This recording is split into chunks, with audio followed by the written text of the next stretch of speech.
Você já parou para pensar até onde pode chegar a esperança de um coração materno? 40, 50 anos. E como seria reencontrar alguém que você deu como perdido décadas atrás? Às vezes, só quando a vida nos coloca diante de situações extremas é que percebemos o real valor daqueles que amamos. A sabedoria popular diz para cuidar dos pais enquanto eles estão conosco, mas só entendemos isso de verdade quando é tarde demais. O vento cortante açoitava o Mercedes preto enquanto Arsen Kasparovich Aziarian observava preocupado. Seu sócio e amigo David Glimberg agarrara o volante com a força de um náufrago que se segura ao último pedaço de madeira. Uma tempestade de neve inesperada, quase no fim de março, havia transformado a rodovia M8 em um mar branco e traiçoeiro. Flocos grossos como punhos fechados caíam do céu, e o vento os arremessava contra o para-brisa com tanta violência que os limpadores mal conseguiam acompanhar o ritmo. Pare de se desesperar, cortou David, sem tirar os olhos da estrada. Amanhã às 9 temos uma reunião com os investidores. Você faz ideia de quanto dinheiro está em jogo? Seus dedos finos, cheios de anéis, estavam brancos de tão tensos. Aos 65 anos, David Zalmanovich mantinha uma postura impecável, cabelos grisalhos penteados para trás, traços afiados no rosto e um olhar penetrante, cinzento como aço. Tudo nele transpirava autoridade, o tipo de homem acostumado a comandar não só a própria vida, mas também o destino dos outros. Claro que entendo, respondeu Arsen, gesticulando com as mãos. São 20 padarias novas espalhadas por Moscou. Mas de que adianta todo esse dinheiro se acabarmos espatifados nesta estrada maldita? Nas montanhas, dizem que quando neva em março é porque o céu quer nos lembrar da humildade. Ou então é só o tempo enlouquecendo, quem sabe? David permaneceu em silêncio, os olhos fixos na cortina branca à frente. As negociações com os fornecedores de farinha de Voloda tinham corrido bem, mas aquela tempestade repentina ameaçava arruinar todos os planos. Precisamos encontrar um lugar para passar a noite, sugeriu Arsen, mexendo no navegador. Ali adiante tem um povoado chamado Borisogles. Será que tem algum hotel por lá? Isso é no meio do nada, resmungou David, torcendo o nariz. Um buraco esquecido no mapa. Mas é um buraco com gente, rebateu Arsen. Melhor do que virarmos dois empresários congelados na beira da estrada. De repente, o carro derrapou em uma placa de gelo. David girou o volante com força, xingou baixinho e o Mercedes por milagre parou à beira do acostamento, escapando do barranco por pouco. Tá bom então. Cedeu David, rangendo os dentes. Vamos procurar esse tal de buraco. Arsen suspirou aliviado e deu uma palmada no ombro do amigo. Boa escolha. Minha avó sempre dizia, o homem sábio cede à estrada e não o contrário. Poupe-me dos seus provérbios, retrucou David, ligando o motor novamente.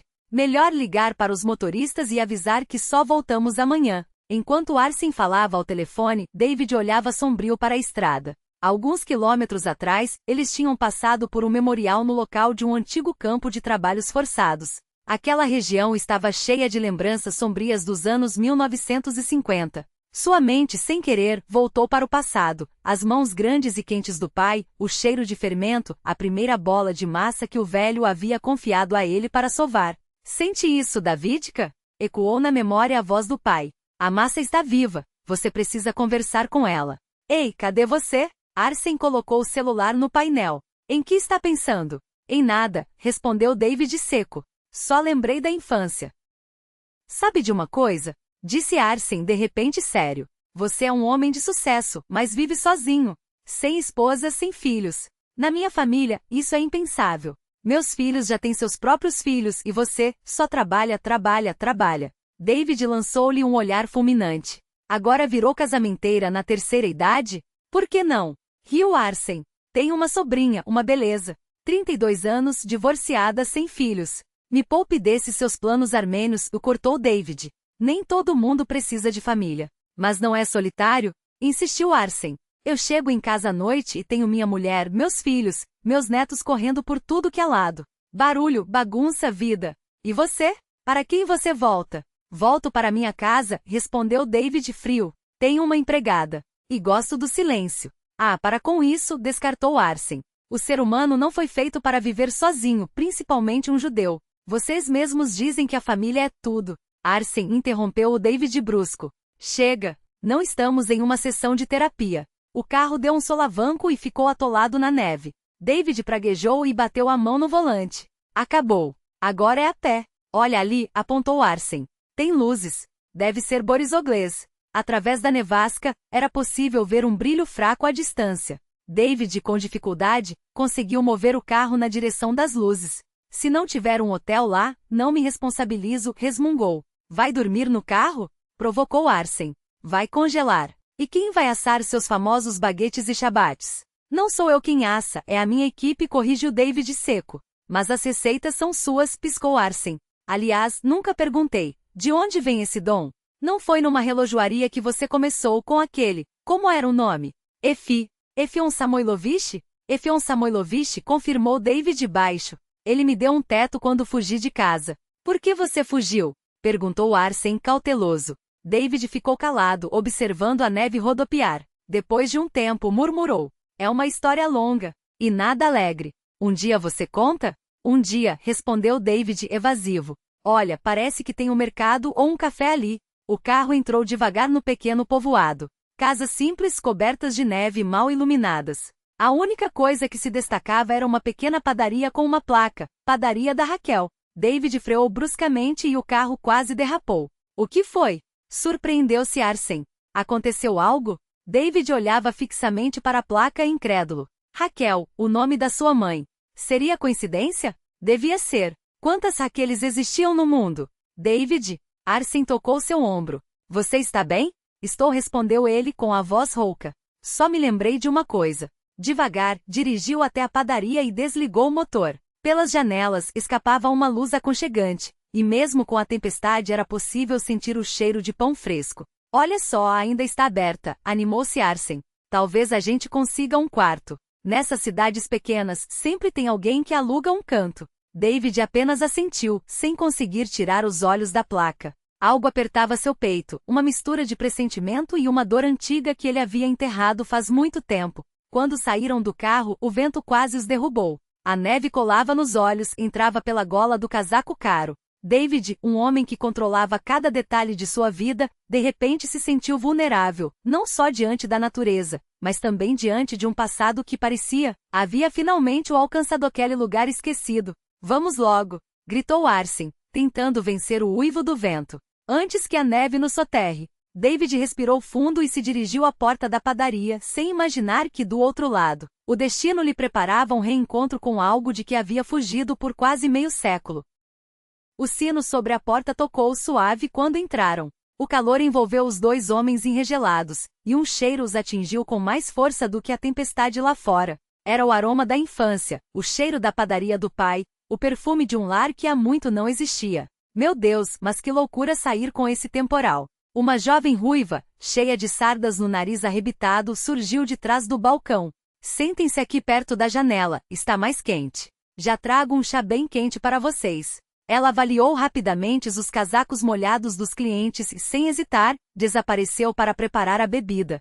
Enquanto aguardava a resposta, a jovem ruiva dirigiu-se ao antigo samovar no canto da padaria, seus movimentos ágeis contrastando com o peso da história que aquele lugar carregava. Davi permaneceu imóvel, absorvendo cada detalhe como se o ambiente pudesse revelar segredos há muito enterrados. A robusta fornalha de tijolos no fundo do salão irradiava um calor generoso, quase materno, enquanto as prateleiras de madeira exibiam pães de formas e tamanhos variados, como esculturas comestíveis do tempo. O tic-tac do relógio de pêndulo, o mesmo ritmo cadenciado de sua infância, marcava os segundos com uma precisão que parecia desafiar as décadas. Nas paredes, fotografias em molduras simples documentavam um mundo que já não existia. O povoado antes da guerra, rostos em trajes antiquados, a fachada da padaria tal como era há meio século. Isso aqui parece um depósito de vassouras, sussurrou Arsène, sacudindo a neve do casaco. Mas cheira bem, admito. Silêncio, cortou Davi, sem tirar os olhos de uma foto em particular. Era um retrato em preto e branco, enquadrado por uma borda fúnebre, uma multidão em um enterro, muitos segurando jornais com o retrato de um homem de bigodes espessos. 1953. A morte de Stalin. Fiquem à vontade, a voz de Nasha os trouxe de volta ao presente. Ela já se movia ao redor da pequena mesa junto à janela, ajustando talheres com uma energia que contrastava com a quietude dos dois homens. Me chamo Nastya. E vocês, pelo jeito, vieram de longe numa noite dessas. De Moscou? Perguntou, enquanto Davi respondia com um tom seco. Sim. Pegamos a nevascada. Precisaríamos de um lugar para passar a noite em Borisogles. Nasha levou as mãos ao rosto em um gesto teatral. Hotel aqui não tem, mas não se preocupem. A tia Raquel tem 2 quartinhos lá em cima, limpos e aquecidos. Ela aluga para forasteiros, se forem pessoas decentes, acrescentou baixando a voz como se compartilhasse um segredo. Ela está descansando agora. Faz 85 anos, explicou, enquanto Davi sentia um arrepio ao ouvir o nome. Seus olhos procuraram a cozinha, mas não havia ninguém. E a dona da casa? Perguntou, a voz inesperadamente rouca. Descansando, repetiu Nasha, agora em um sussurro. Eu a ajudo desde as 4 da manhã até a noite. Ela me ensina tudo, sovar a massa, lidar com o forno. Diz que tenho talento. Orgulhou-se, os olhos brilhando. Vou prestar vestibular para o curso de confeitaria.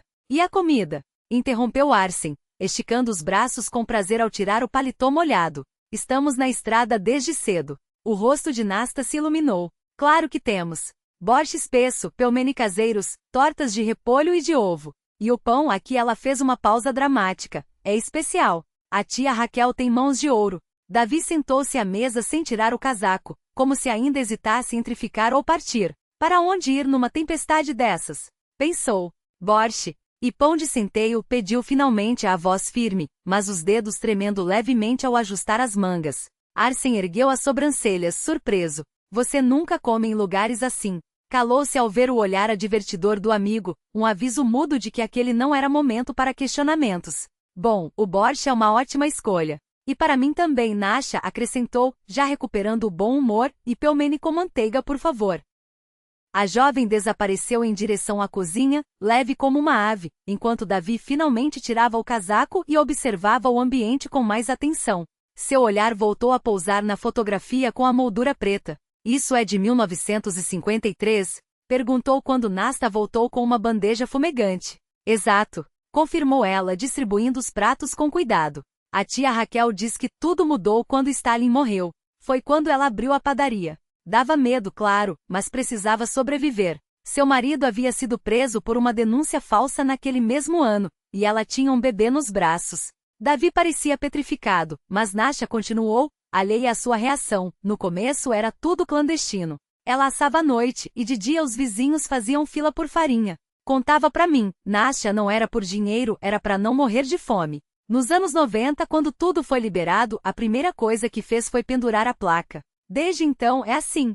Davi pegou um pedaço de pão de centeio. A casca escura, rachada como terra ressecada, revelava um miolo macio porém resistente, com um aroma azedo que o transportou no tempo. Levou ao rosto, inalou profundamente e por um instante estava de volta à infância. Segure, Davi, experimente. Não é só pão, é a nossa história. Seu bisavô já assava assim num vilarejo perto de Vitebsk. Ele partiu um naco e levou à boca. O mesmo sabor. A memória do corpo não mentia. Era o pão de seu pai, o pão de sua infância, que não provava havia quase 50 anos. Uau, que pão! Exclamou Arsen, devorando sua porção com gosto. Davi, você não faz nada assim nas suas padarias. Isso é diferente. Davi não respondeu. Mastigava devagar, os olhos fechados, como se participasse de um ritual sagrado. Curioso, disse por fim, e havia uma amargura inesperada em sua voz. Sempre achei que pão cheirasse igual em todo lugar. Farinha e fermento. Nasha, que arrumava os guardanapos, olhou para ele sem entender.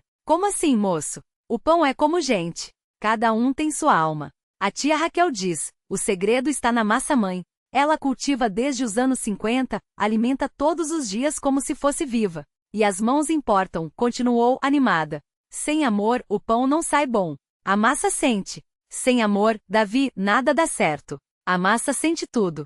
A voz do pai ecoou em sua memória, tão nítida que parecia estar ao seu lado. Davi engoliu em seco, junto com um nó na garganta. E onde ela aprendeu a assar? Perguntou, forçando um tom indiferente.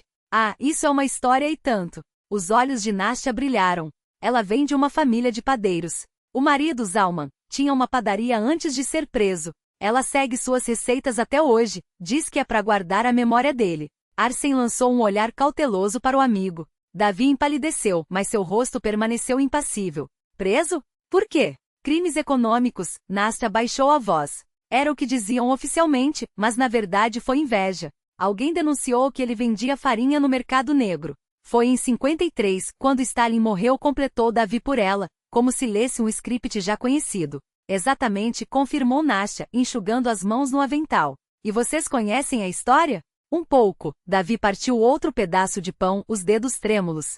E o filho? O que aconteceu com ele? Uma sombra passou pelo rosto de Nástia. Ai, a tia Raquel não gosta de falar disso. Ele fugiu aos 17 anos, acho. Brigaram porque ela ia se casar de novo com um vizinho viúvo, e o menino viu aquilo como uma traição à memória do pai. Foi embora e nunca voltou. A jovem suspirou. Ela ainda espera por ele. Todos os dias guarda um pão caso ele apareça. E sabe o mais estranho?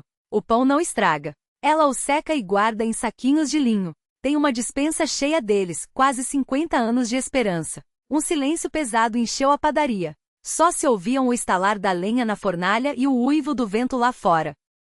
Esse borscht está ótimo, tentou quebrar a tensão Arsen, depois de um longo momento. E os quartinhos, Nástia? Estão livres hoje? Claro. Ela se animou novamente. Vou perguntar para a tia Raquel. Ela é dura, mas não deixa ninguém na mão. Nástia dirigiu-se a uma porta discreta no fundo da padaria. Assim que sumiu de vista, Arsen inclinou-se para Davi.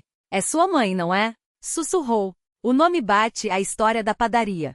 Davi fitava o vazio, os dedos desfiando migalhas do pão. Não sei, respondeu, tão baixo que mal se ouviu. Mas esse pão, só alguém que conhecia a receita do meu pai poderia fazê-lo. Lutando contra a onda de memórias, ele observava as migalhas na mesa. Migalhas de um pão que era o sabor de sua infância. Um pão que cheirava a lar. Um lar do qual ele próprio havia se afastado havia quase 50 anos. Lá fora, a nevascada rugia, bloqueando qualquer possibilidade de fuga. Não estava preso apenas pela tempestade. Estava preso ao próprio passado, daquele que não se pode escapar. Passos lentos, cautelosos, com um leve arrastar. Assim andam os idosos. Cada movimento calculado, como se o peso dos anos tivesse ensinado que até o gesto mais simples tem seu custo. Davi congelou, a colher suspensa entre o prato e os lábios. O coração disparou subindo pela garganta até quase sufocá-lo. Não estava pronto. Não agora, talvez nunca. Nastenka, quem chegou? Uma voz frágil, desgastada pelo tempo, mas inconfundível, veio de trás da porta. Viajeros de Moscou, tia Raquel, respondeu Nástia. Pegos na nevascada, pedem abrigo para passar a noite. A porta se abriu devagar. No umbral, uma figura pequena, enxuta, apoiada em uma bengala de madeira. Um xale cobria os cabelos brancos e as mãos, marcadas por manchas da idade e farinha antiga, tremiam levemente. Mas foram os olhos que o transfixaram, castanhos profundos, carregando aquela melancolia secular que só os olhos de uma mãe judia podem conter. Olhos impossíveis de esquecer. Raquel Moiseievna Grinberg, outrora uma mulher de porte altivo, com tranças que desciam até a cintura, agora era apenas uma velhinha curvada pelos anos. Seus olhos percorreram os visitantes sem reconhecimento. Apenas mais um homem rico em um terno caro, perdido na tempestade. Boa noite, senhoras e senhores, disse ela com um leve aceno de cabeça. Nástia tem razão, em noite como esta, ninguém fica na rua. Os quartos lá em cima estão arrumados, as camas feitas. Davi não conseguia falar. Olhava para aquela mulher que não via há 48 anos, enquanto dentro dele rugia uma tempestade mais violenta do que a que uivava do lado de fora. Será que ela não o reconhecia? Será que o tempo havia apagado tão completamente as feições do filho rebelde, que fugira aos 17 sem uma palavra, sem um adeus? Muito obrigado, senhora Raquel. Arsênio levantou-se, com um gesto cortês. Meu nome é Arsênio Kasparovitch, e este é meu amigo. Dmitri, Davi interrompeu, a voz rouca, o nome saindo antes que pudesse pensá-lo. Dmitri Zakharovitch, um nome qualquer, próximo o suficiente do seu para não soar falso. Arsênio olhou-o com surpresa, mas calou-se. Muito prazer. Raquel esboçou um sorriso. Há tanto tempo não recebemos visitantes, menos ainda pessoas de sua posição.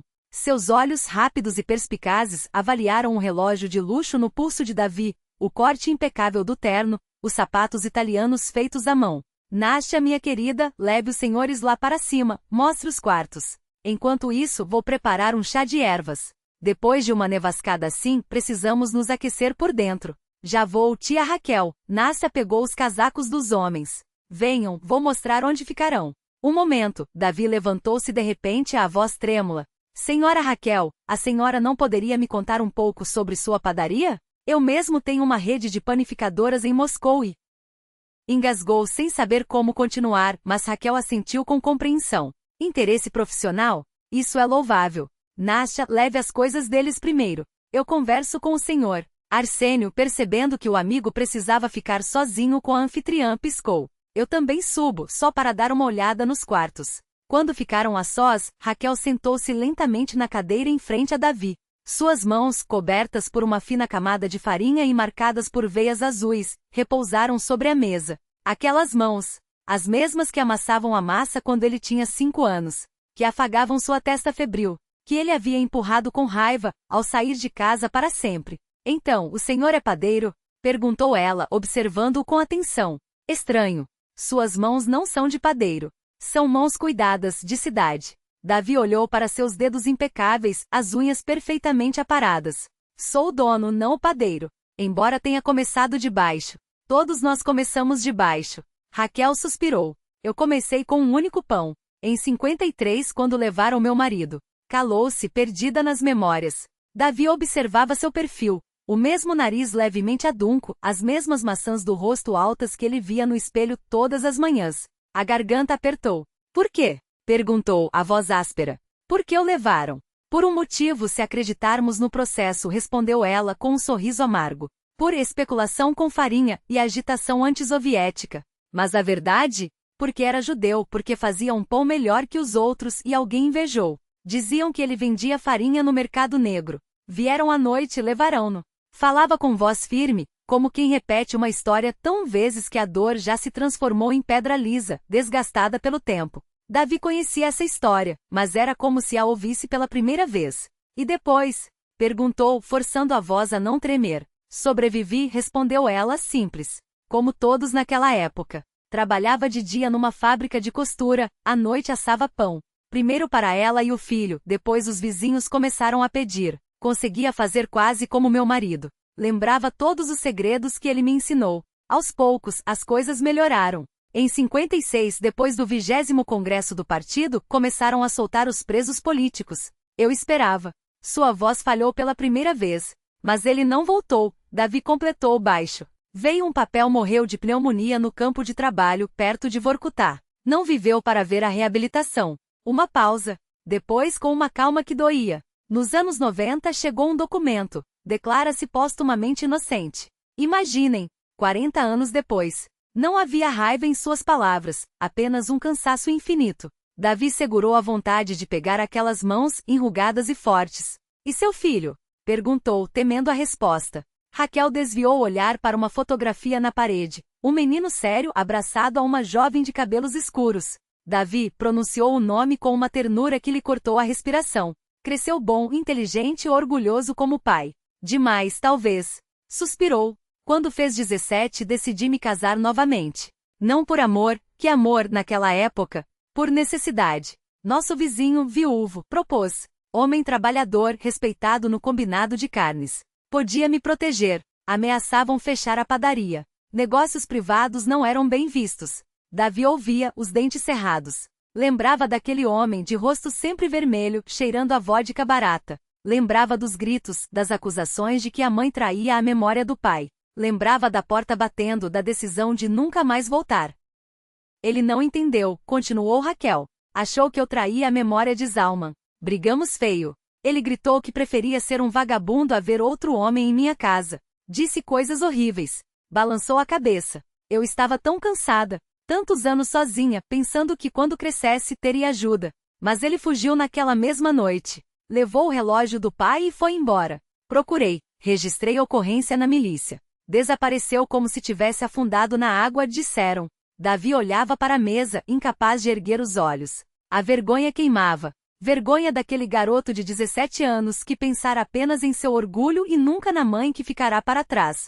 E casou? Perguntou, quase num sussurro. Não, Raquel balançou a cabeça. Não consegui. Pensava, e se Davi voltar e encontrar outro homem aqui? Assim ficou. Depois, com a perestroika, abriram os cooperativos. Reabri a padaria oficialmente. Trabalhei, esperei. De repente sorriu. Um sorriso quente e maternal. Sabe, todos os dias assava um pão para ele. Há 48 anos. Uma única forma só para Davi. Caso voltasse. Nashari diz que sou uma velha tola. Mas eu sei que ele está vivo. O coração de mãe sente. Talvez tenha ficado rico, como o senhor. Talvez. Talvez ele tenha família, filhos. Talvez já tenha esquecido a velha mãe. Mas eu continuo assando e continuarei enquanto minhas mãos conseguirem segurar o rolo. Ela se levantou, apoiando-se na bengala. Perdoe uma velha por tanta franqueza. Não sei por que lhe contei tudo isso. Talvez porque você também seja padeiro de alma, mesmo que não de mãos. Davi a observava, e algo dentro dele se partia. 48 anos ela esperara. 48 anos assando pão para um filho que nem sequer se deu ao trabalho de saber se ela ainda estava viva. E se ele voltasse? Perguntou com a voz rouca. A senhora o perdoaria? Raquel sorriu, e naquele sorriso cabia todo o amor materno do mundo. Perdoar o quê? Ele era apenas um menino, orgulhoso como pai. A culpa foi minha, não soube explicar direito por que ia me casar. Temi magoá-lo e acabei piorando tudo. Claro que o perdoaria. Nunca guardei rancor. Só esperei. Ela se dirigiu à porta, mas voltou-se de repente. Sabe, Dmitry Zakharovich, seus olhos são surpreendentemente parecidos com os do meu Davi, tão teimosos quanto os do pai dele. Quando a porta se fechou atrás dela, Davi cobriu o rosto com as mãos. Dentro dele desabava um muro que levará quase meio século para construir. Um muro de ressentimentos, orgulho e convicções falsas. Ele estivera errado. Todo aquele tempo, estivera errado. Sua mãe não traíra o pai. Tentará sobreviver por ele e por Davi, e ele a abandonara, forçando-a a esperar 50 anos, transformando sua vida em uma eternidade de espera. E ela ainda esperava. Todos os dias assava um pão para o filho que talvez nunca voltasse. Davi sentiu uma lágrima escorrer pela face, a primeira em décadas. Não chorara quando falira e recomeçara do zero. Não chorara ao perder fortunas ou amigos. Não chorara sozinho naqueles cômodos vazios de sua mansão. Mas agora chorava. Chorava pelos anos perdidos, pela mãe que o esperara meio século, por seu orgulho tolo e vazio, que custará caro demais a ambos. A noite foi inquieta. A tempestade lá fora ecoava o turbilhão dentro dele, impedindo de dormir. Deitado no pequeno quarto de teto inclinado, Davi inspirava o aroma esquecido dos lençóis de linho engomado, do amido e das ervas secas, o cheiro de sua infância, quando o mundo era simples e certo, quando o pai lhe ensinava os segredos da padaria e a mãe lia histórias antes de dormir. A noite inteira ele ensaiou mentalmente como revelar a verdade à mãe. Que palavras usaria para explicar 50 anos de ausência? Só ao amanhecer, exausto, tomou uma decisão. Ao primeiro clarão do dia, Davi, que não fechará os olhos, ouviu movimentos lá embaixo. Rangiu uma tábua do assoalho, bateu a porta do forno. A padaria acordava, o pão não esperava, não tolerava demoras. Ele se levantou, vestiu-se às pressas e desceu. Na cozinha, Nasha já trabalhava, acendendo fogo no forno e arrumando as tigelas para a massa. Ao vê-lo, ergueu as sobrancelhas, surpresa. Bom dia, Dmitry Zakharovich. Tão cedo? Quer chá? Bom dia, respondeu Davi. E Raquel Moiseyevna? Tia Raquel está na despensa preparando o fermento. Nasha apontou para a porta no fundo do cômodo. Sempre faz sozinha, não confia em ninguém, nem em mim, mostra como é. Davi avançou lentamente em direção à despensa. A cada passo o coração batia mais forte. Não sabia o que diria, como confessaria, se teria coragem. A porta da despensa estava entreaberta. Um filete de luz do pequeno vitral caía sobre a cabeça grisalha de Raquel, curvada sobre uma grande tigela de madeira. Ela cantarolava algo em Yiddish, uma canção de ninar que ele reconheceu da infância. Seus gestos eram lentos, mas precisos, assim só mesclam a massa quem o fez milhares de vezes. Mamãe, sussurrou Davi, e sua própria voz soou estranha. Raquel estremeceu, mas não se virou. Por um instante suas mãos pararam, depois retomaram o ritmo. Você veio, disse simplesmente sem interromper o trabalho. Eu sabia que veria, mais cedo ou mais tarde. A senhora me reconheceu? Davi deu um passo à frente, ainda incrédulo. Não de imediato, admitiu Raquel, finalmente olhando para ele. Você mudou, Davi. Cresceu, ficou sério e importante. Mas os olhos são os mesmos, teimosos como os do seu pai. Ficaram se olhando. Uma mulher de 85 anos com as mãos brancas de farinha, e um homem de 65 em seu terno caro. Mãe e filhos separados por quase meio século de mágoas, incompreensão e dor. Eu deveria ter vindo antes, disse Davi, a voz embargada. Deveria, concordou Raquel, serena. Mas está aqui agora. Isso é o que importa. De seus olhos escorreram lágrimas, sulcando as rugas do rosto. Davi aproximou-se e a abraçou com cuidado, como se temesse quebrá-la. Dela exalava cheiro de farinha, baunilha e calor, os aromas de sua infância que tentará apagar, mas que nunca conseguirá esquecer. Me perdoe, murmurou. Perdoe por tudo. Raquel acariciava suas costas com a mão pequena, como fazia quando ele, criança, chorava de medo ou de alguma injustiça. Davi, é você aí? A voz de Arsen interrompeu o abraço. Oh, desculpe. Não era a hora. O armênio mexia-se desconfortável na porta, alternando o olhar entre os dois. Você sabia? Perguntou Davi, enxugando os olhos. Desconfiei ontem, admitiu Arsen. Coincidências demais, mas não tinha certeza de que você queria se revelar. Raquel sorriu através das lágrimas. Obrigada por trazer meu filho de volta, Arsen Kasparovich, mesmo que através da tempestade. O que está acontecendo aqui? Nasha apareceu na porta atônita. Tia Raquel, a senhora está chorando? Conheça meu filho, Davi, disse Raquel, enxugando o rosto com a ponta do avental. Aquele mesmo de quem lhe falei. Os olhos de Nasha regalaram-se. Mas o senhor não se chama Dmitri? Davi Zalmanovich Glimberg, apresentou-se ele, estendendo a mão. Dono da rede Picarin. Peço desculpas pelo engano, Nasha. Meu Deus, então você é o menino da fotografia? A moça levou as mãos ao rosto. Vou fazer chá e esquentar uns pãezinhos. Que coisa incrível! Saiu correndo, eufórica, como se aquele reencontro fosse um milagre pessoal. Nasha é uma boa garota, comentou Raquel, com carinho. Já me ajuda há 5 anos, aprende rápido. Tem talento. Como a senhora me reconheceu? Perguntou Davi, quando se sentaram à mesa da padaria. Ora, sou mãe, respondeu Raquel, pegando sua mão. O coração de mãe não se engana.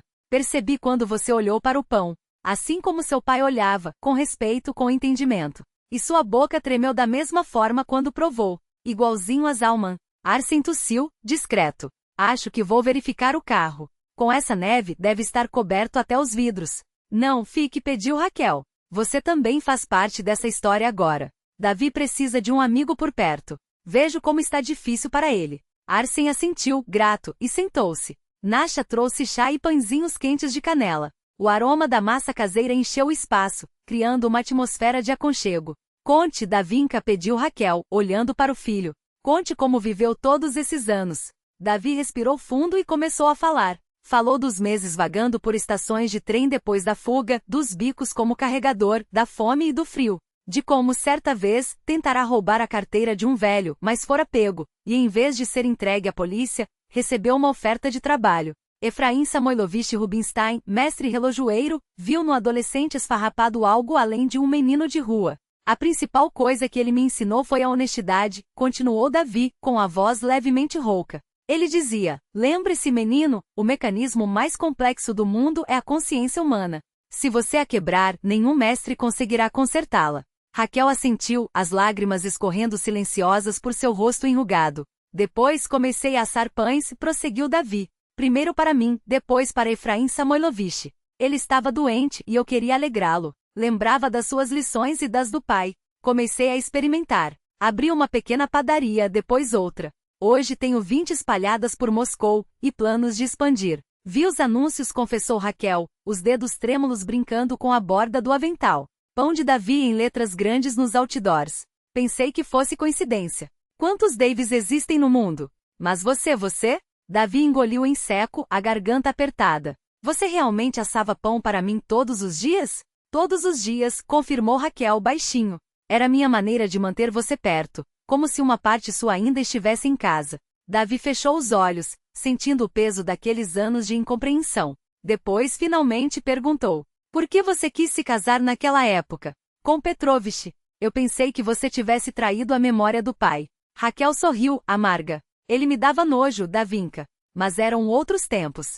Já me chamaram 2 vezes no KGB. Faziam perguntas sobre o marido, sobre conhecidos. Insinuavam que eu especulava com farinha, que podiam me prender também. E então, o que seria de você? Iriam te levar para um orfanato. Petrovich tinha boas conexões no partido. Com ele estaríamos seguros. Não era por amor, era por medo. Por você. Davi cerrou os punhos. Todos aqueles anos odiando-a por algo que nunca aconteceu. Julgando como traidora quem se sacrificará por ele. E o pai, começou hesitante. Ele realmente era inocente? Raquel tirou do bolso do avental um papel amarelado dobrado com cuidado. Aqui. Chegou em 92. O cidadão Zalman Aronovich Glimberg é declarado póstumamente inocente por ausência de crime. Póstumamente. 40 anos depois. Sua voz falhou. Sabe quem o denunciou? Os Kruglows, nossos vizinhos. O velho Kruglov me confessou antes de morrer, em 89. Disse que invejava Zalman. O pão dele era melhor, a clientela ia até ele. E o filho dos Kruglov trabalhava nos órgãos. Então inventaram um processo. Davi sentiu os músculos tensionarem. Os Kruglov. Eu me lembro deles. O filho deles sempre me chamava de Gidino a Gidinho. Deus os julgará, suspirou Raquel. O velho Kruglov se arrependeu na hora da morte e pediu perdão. Disse que sofreu a vida toda. Os filhos, todos se afogaram no álcool. Nenhum encontrou felicidade. E você o perdoou? Davi olhou-a surpreso. Raquel pousou a mão enrugada sobre a dele. Sabe, filho, um homem sábio certa vez disse, perdoar não é esquecer, é se libertar do peso do passado. Não perdoei por ele. Perdoei por mim. Para seguir em frente. Para esperar por você. Nasha, que ouvia tudo em silêncio, soluçou de repente. Ai, tia Raquel, isso é tão comovente. Vou verificar a massa. Ela saiu correndo, enxugando as lágrimas com as mãos farinhentas. E agora? Perguntou Davi. Como você vive? Por que não se mudou para uma cidade maior? Raquel encolheu os ombros. Aqui é minha casa. Aqui está a sepultura do seu pai. Mesmo que simbólica, o corpo nunca nos foi devolvido. Aqui me conhecem, me respeitam. A padaria me sustenta. Ela suspirou. Mas ultimamente está difícil. Esse Scurato, um burocrata local, há um ano tenta tomar nossa terra. Diz, vão construir um condomínio de luxo, e nós aqui com nossa padaria como uma verruga no meio do caminho. Que terra? Davi endireitou-se atento. Nosso lote. Raquel apontou para a janela. Seu avô o comprou antes da Revolução. Tem todos os documentos antigos, mas legítimos. Scurato alega que tudo pertence ao Estado, os papéis não valem nada. Os processos me esgotaram. Davi trocou um olhar com Arsênio. Não se preocupe, mãe. A palavra soou estranha e doce em seus lábios, depois de quase 50 anos sem pronunciá-la. Eu resolvo. Tenho dinheiro, tenho contatos. Nem tudo se resolve com dinheiro, Raquel balançou a cabeça. Esse Scurato tem proteção lá em cima. Não é questão de lei, é questão de interesses pessoais. Bem, agora sei de onde vem seu jeito teimoso, riu Arsênio. E o talento para assar pães. Raquel Moiseievna, continuou ele, sério, não se preocupe. Já resolvemos problemas bem piores, não é, Davi? Davi assentiu, sentindo a determinação ferver dentro de si. Demorará demais para voltar. Perderá tempo demais. Mas agora estava ali, e nenhum burocrata tiraria de sua mãe o que era dela por direito. Mãe disse, apertando sua mão, eu não vou embora mais. Nem por causa de nenhuma nevascada. Como assim, objeto de relevância social? Davi ergueu as sobrancelhas, fingindo surpresa. Ontem mesmo essa terra era essencial para o seu comarejo construtor, o tal do loteamento Datsha Skuratov, não era? Ou estou confundindo as coisas? Viktor Semyonovich ficou ainda mais vermelho. Suas mãos tremiam levemente sobre a pasta de couro. Você não tem o direito de... Tenho sim, cortou Davi firme. O direito de defender o que é da minha família. Esta terra pertence aos Glimberg há mais de 100 anos. E temos todos os documentos que comprovam. Raquel se levantou devagar e foi até o antigo aparador. De uma gaveta desgastada pelo tempo, retirou uma pasta amarelada, amarrada com um cordão desfiado. Olhe só, Vitia disse, estendendo os papéis. A escritura de 1896. Meu sogro, Aron Mendeleevich Glimberg, comprou este terreno do comerciante Saveliev. Tem selo imperial, assinaturas das testemunhas, tudo direitinho. Skuratov afastou a mão com um gesto de desprezo. Que papelada antiga é essa? A quem interessa hoje um pedaço de papel dos tempos do czar? Seu tom era arrogante, mas a voz falhava. Agora temos leis modernas. Isso aqui não vale nada. Ah, é? Raquel continuou a folhear a pasta. Então veja isto. O certificado de propriedade emitido em 1993. E isto aqui, ela bateu com o dedo em outro documento. É a decisão judicial de 2007, confirmando meus direitos. 3 vezes seus antecessores tentaram tirar esta terra de mim, Vitia. 3 vezes. E 3 vezes o tribunal me deu razão. Arsênio, que até então observava tudo em silêncio, deu um passo à frente. Seu sorriso era afável, mas os olhos frios. Viktor Semyonovich, posso roubar 2 minutos do seu tempo? Entre amigos.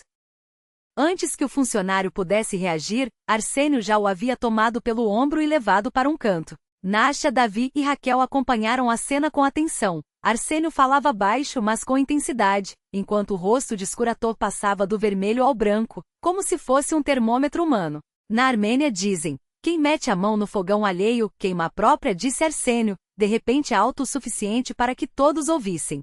Você, Viktor Semyonovich, não gostaria de testar a sabedoria dos nossos antepassados? Skuratov recuou, olhando ao redor como um animal acossado. Você está me ameaçando? Deus me livre. Arsênio levou a mão ao peito, fingindo choque. Apenas um conselho amigável, de empresário para empresário. Seus olhos caíram no relógio de pulso de Skuratov. Bregue, se não me engano. Uns 15.000 euros, no mínimo. Para um salário de funcionário público, deve ter sido um presentinho bem generoso, não? Davi aproximou-se, cruzando os braços. Viktor Semyonovich, vamos ser francos. Podemos resolver isso pela via legal. Tenho dinheiro para os melhores advogados do país. Tenho contatos em Moscou, nos lugares certos. E tenho amigos na imprensa que adorariam contar a história de como um burocrata provincial tenta roubar a padaria de uma senhora de 85 anos, sobrevivente das repressões satalistas. O rosto de Skuratov esbranquiçou. Você está blefando. Quer testar? Davi tirou o celular do bolso. Uma ligação. E aqui estarão equipes de 3 canais nacionais. Ah, e tem um amigo no comitê de investigações, muito interessado em corrupção regional. O silêncio que se instalou era tão denso que dava para ouvir o estalar da lenha na lareira e o tic-tac do velho relógio de parede. Está bem, resmungou Skuratov por fim. Digamos que não vamos apressar esse assunto. Precisamos revisar os documentos, ajustar os planos de urbanização. Ótima ideia, concordou Davi secamente. Enquanto você revisa, eu também vou checar uns papéis. Quero ter certeza de que todos os impostos do terreno das Datchas Skuratov estão em dia, e de que sua declaração de renda condiz com seu padrão de vida. Sem dizer mais nada, Skuratov virou-se e quase correu para a saída. Seus assessores, trocando olhares perdidos, seguiam-o como sombras. Quando a porta se fechou, Nastya não se conteve e bateu palmas. Uau! Vocês o deixaram que nem um peixe fora d'água. Arsênio esfregou as mãos, satisfeito. Há quanto tempo não via um homem mudar de cor tão rápido? Vermelho, amarelo, verde, como um semáforo desregulado. Davi sorriu, mas era um sorriso sem alegria. É só uma vitória temporária. Ele recuou, mas não desistiu. Gente como essa só para quando teme de verdade. E mesmo assim, não por muito tempo. Raquel pousou a mão no ombro do filho. Obrigada, Davidka. Você defendeu nossa casa. Ele olhou para ela e algo doía dentro do peito, uma mistura de arrependimento tardio e gratidão. Desculpe por não ter feito isso antes. 48 anos, sua voz falhou. Tanto tempo perdido. O importante é que você está aqui agora, murmurou ela, acariciando-lhe a face. Mãe, quero que você venha morar comigo em Moscou. Tenho uma casa grande, você terá todo o conforto. Os melhores médicos, nenhuma preocupação. Raquel balançou a cabeça, triste. Não, filho. Não posso. Seu pai está aqui. Minhas raízes estão aqui. Esta padaria é a minha vida. Eu murcharia na sua Moscou como uma flor sem terra. Mas e o Skuratov? Ele não vai desistir de você. Não é a primeira vez que enfrento isso, disse ela, ajustando o lenço nos cabelos brancos. Sobrevivi à Gestapo em 42, quando vinham revirar as casas à procura de crianças judias. Negociei com o KGB depois que prenderam seu pai e vieram confiscar tudo. E nos anos 90, quando bandidos tentaram proteger a padaria, também não me curvei. Não foram os primeiros, nem serão os últimos. Nasha riu, orgulhosa. É verdade, tia Raquel. Ela já deu um jeito em cada um. E agora ainda tem o filho importante em Moscou para dar uma força. Davi observou as duas, a pequena mulher corcunda, de olhos cheios de uma força indomável, e a jovem ruiva que a olhava com admiração. Entendeu então que não tinha o direito de abandoná-la novamente, nem mesmo com as melhores intenções. Está bem, disse por fim. Ficarei aqui alguns dias. Vamos organizar os documentos, contratar um bom advogado. Colocar tudo em ordem para que nenhum Skuratov da vida ouse chegar perto de você outra vez. O rosto de Raquel se iluminou. De verdade? Você vai ficar conosco um tempo? Sim, confirmou Davi, assentindo. Vou ligar para Moscou, adiar meus compromissos. Isso é mais importante. Não disse em voz alta, mas pensou, nada na minha vida foi tão importante quanto isto. Todos os sucessos, todo o dinheiro, todas as honrarias empalideciam diante daquilo, a necessidade simples e humana de estar ao lado da mãe, de recuperar o tempo perdido, de recompor os fios rompidos da confiança. 48 anos carregando a pedra da culpa, convencido de que ela havia traído a memória do pai. 48 anos arrastando esse fardo, sem permitir a si mesmo nem perdão nem esquecimento. Agora, diante da verdade, o peso se tornará ainda mais insuportável, não pela traição dela, mas pela própria cegueira, pela dor dos anos desperdiçados. Raquel, porém, não pedia desculpas. Não o recriminava. Não lhe cobrava nada. Apenas o amava incondicionalmente como só uma mãe sabe fazer. À noite, depois que Nasha foi embora e Arsênio voltou a Moscou para resolver a bagunça dos compromissos adiados, Davi ficou a sós com a mãe no pequeno apartamento sobre a padaria. Sentados à mesa, tomavam chá com sushi e falavam de tudo, dos anos que se foram, das esperanças que não se realizaram, das alegrias inesperadas que surgiram no caminho. Perdoe-me, mãe, repetia Davi pela enésima vez. Como pude ser tão cego, tão cruel? Chega, ela afastou a mão como se espantasse uma mosca. Você era um menino assustado, perdido. O mundo todo parecia estar contra você. Eu entendo. Mas 48 anos, balançou a cabeça. Quase metade de uma vida sem dar notícias. Mesmo quando já estava de pé, mesmo quando fiquei rico. Orgulho, suspirou Raquel. Uma coisa terrível. Seu pai também tinha isso. Zalman nunca admitia um erro, mesmo quando sabia que estava errado. Mas você voltou. Isso significa que conseguiu vencer o orgulho. É o que importa. Davi a observava, pensando em quanto tempo lhes restava. Pouco, talvez apenas alguns anos, ou menos. E precisava preencher esses dias, esses meses, com toda amor que cabia neles. O olhar entre o velho maltrapilho e a mãe, cujo rosto se transformará em uma máscara de dor e espanto. As palavras de Raquel ecoavam em sua cabeça como um sino quebrado. Teu pai não morreu no campo. Cada sílaba era um golpe, cada pausa um abismo que se abria sob seus pés. Como assim? Sua voz saiu rouca, quase irreconhecível. Você sempre disse que os nazistas. Raquel tremia, os dedos crispados no avental. Os anos pareciam ter caído sobre ela de uma só vez, curvando seus ombros, apagando a luz que ainda brilhava em seus olhos momentos antes.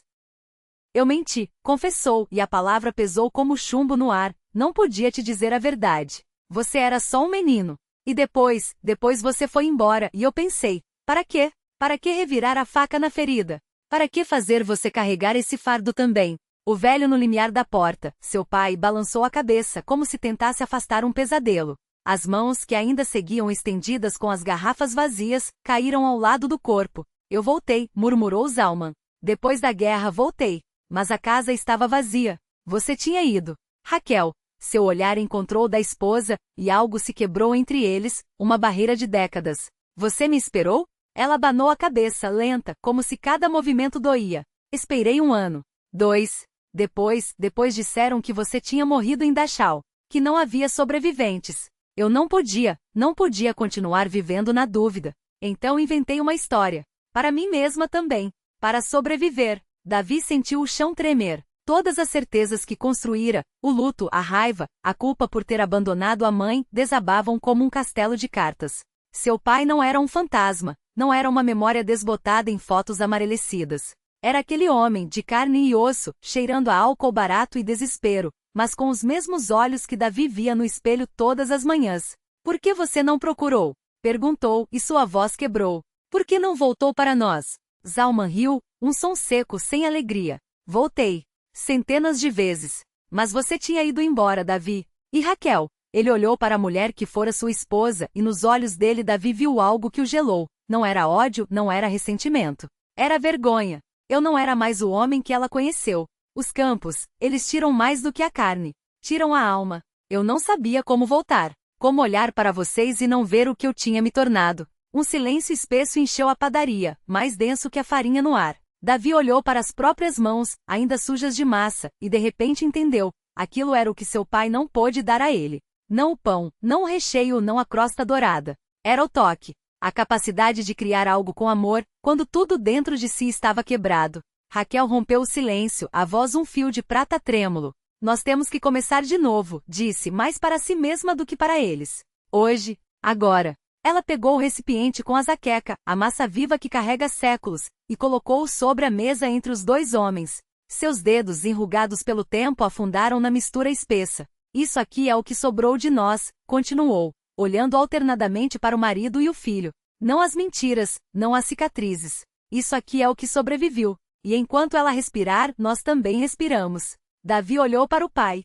Zalman tremia, como se o peso daqueles anos o esmagasse de repente. Mas quando Raquel estendeu a colher de madeira para ele, o velho pegou. Hesitou. Depois, com um suspiro que parecia sair das profundezas de sua alma, mergulhou a colher na zaqueca e adicionou a massa fresca. Como se faz? Perguntou, e sua voz era a de um homem que esqueceu como se vive, mas lembra, instintivamente, como se sobrevive. Raquel sorriu pela primeira vez desde que a porta se abrirá. Um sorriso frágil, como o primeiro raio de sol depois de uma tempestade. Como sempre, respondeu. Com as mãos. Com paciência. E com a certeza de que no fim, o que sai do forno é mais do que pão. Ela pegou as mãos de Davi e de Zalman e as guiou até a tigela. Os três começaram a amassar juntos, os dedos se encontrando na massa úmida, os ritmos descompassados no início, até que pouco a pouco, os movimentos se sincronizaram. Não havia palavras para preencher aquele vazio. Mas havia aquilo, o cheiro da farinha, o calor do forno, o som do texto sendo sovado. E pela primeira vez em décadas, Davi sentiu que estava em casa. Os olhos de Davi saltavam entre a mãe e o velho à porta, incapazes de absorver o que acabará de ouvir. 1963. A voz de Raquel tremia, mas era uma voz quebrada por décadas de dor. 10 anos nos campos. Não conseguia trabalhar. Comecei a beber. Tentei me salvar, mas ele dizia que não merecia a família, que por causa dele você nos odiava. Foi embora viver nas ruas. Eu procurava, levava comida, mas ele desaparecia. Davi fitava aquela figura encurvada no umbral, tentando reconciliar aquela sombra com a imagem do pai que guardava, Zalman Glimberg, o homem alto e forte, de mãos cálidas e postura orgulhosa, cujo riso enchia a padaria quando ele era criança. Raquel, eu não queria isso. Mas pensei que o menino voltaria se eu não estivesse por perto. As palavras do velho saíam arrastadas, como se tivesse esquecido como juntar sílabas em frases. De repente as palavras de Yitzhak Rubinstein, aquelas mesmas que Davi ouvira anos antes, explodiram em sua memória. Filho, a raiva é um veneno que bebemos esperando envenenar os outros. Na época não havia entendido. Agora o peso daquelas palavras o esmagava. Então vocês sabiam? Todo esse tempo? A raiva ferveu dentro dele, turvando a razão. Sabiam que ele estava vivo e calaram-se. Davidi, meu filho. Raquel deu um passo trêmulo em sua direção, estendendo as mãos.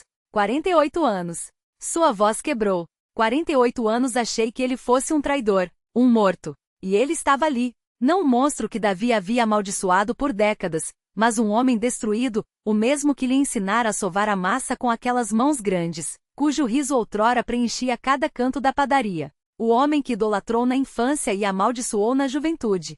Zalman avançou hesitante, cambaleando. Davidi, perdoa-me. Quis ser um pai digno, não consegui. Desonrei a todos.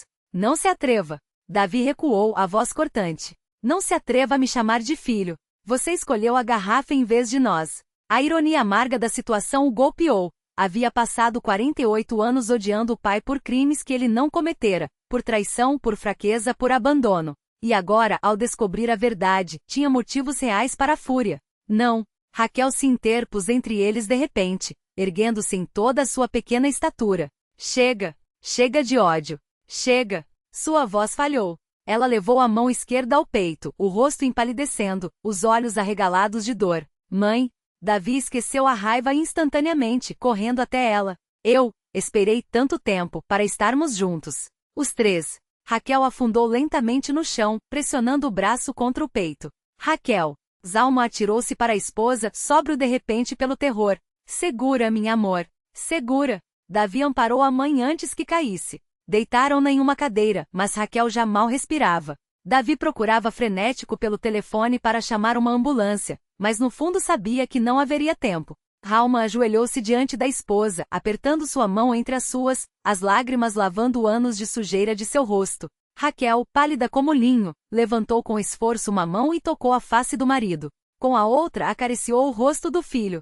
Um sorriso fraco iluminou seus lábios enquanto olhava para os dois homens curvados sobre ela. Finalmente meus meninos, juntos. Seus olhos, transbordando um amor tão imenso que cortou a respiração de Davi, fecharam-se devagar. A mão que repousava em sua face escorregou, inerte.